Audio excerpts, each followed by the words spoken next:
All right, it's time for Wine Wednesday, and we are introducing a newcomer to Oregon's world-class winemaking industry, but they are not new to Oregon. Ballsall Creek is a family-owned operation located just north of the Dundee Hills in the Willamette Valley. Yeah, your old neck of the woods. Yeah, that is my homestead, Dundee, yes. Yeah, the winery is building a brand new tasting room, which should be up and running later this year. And joining us on the couch to tell us more about their exciting plans, John Owens, co-founder of Ballsall Creek, and we also have the Director of Marketing and Sales, Emily Jensen. Good morning. Good morning. Glad you guys are here. Who is also my daughter. Oh, there you go. A true family operation. Yeah, love that connection. So what made you want to go into the wine business and open a winery? So my wife, Leslie, and I have had an interest in wine for many years, and while I was working, we didn't have the time to really devote to it. So when I retired, we thought it was time. But we've traveled all over the world, visited wineries and vineyards in various countries, and really developed an appreciation for wine, but also an appreciation for what Oregon has in our own backyard with the Willamette Valley, which is a world-class wine region. So when I retired, we decided it was time to get involved. That's awesome. Well, it is such a special area, and what a cool setup. We were talking just before you popped on the air that you have a long family history in Oregon. This is not, you're not coming in from out of state, buying the plot of land, and again, a family operation. What is this like, Emily, to work with the family? Oh, I mean... Tread lightly. Right. It's kind of a dream I didn't know I had. My dad worked so much my whole childhood, and it's really been fun and exciting to learn business from him and to get to work alongside each other. It's not just my parents, my brother's involved, my husband's involved, so really full family operation. How cool. All right, talk about the wines that you produce. What do you produce there?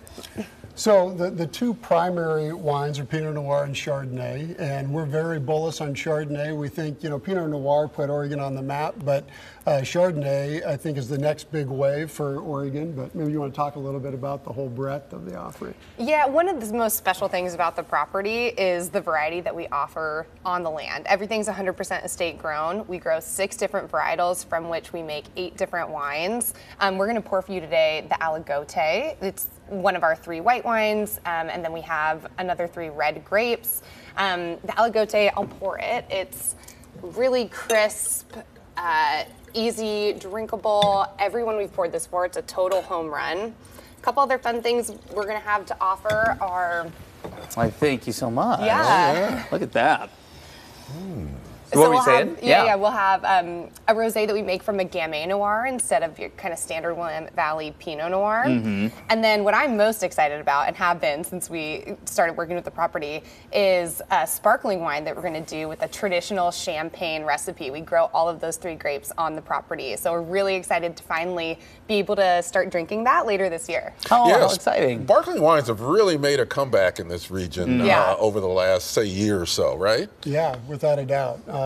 It's becoming one of the signatures from the valley for sure. Yeah, and to your point, so so is Chardonnay. I mean, when people think about the Willamette Valley, there's no doubt that Pinot Noir is the first thing that pops into people's mind.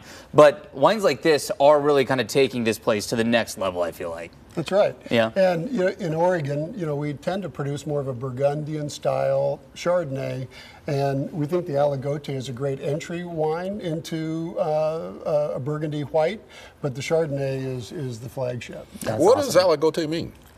Does it stand for something, or does it just sound cool? Aligote is the name of the varietal that goes into that wine.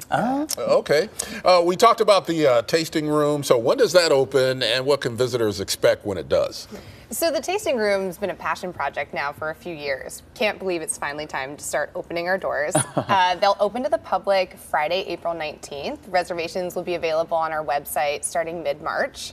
And the tasting room, it's kind of special. It's built in a U, and each wing of that U has something different to offer. So you enter into the main tasting room, beautiful views for days, patios out the back, out the side, and then we have a separate room that's like a lounge space, cozier, kind of think leathery, big fireplace, flanked by double doors that go out onto a patio.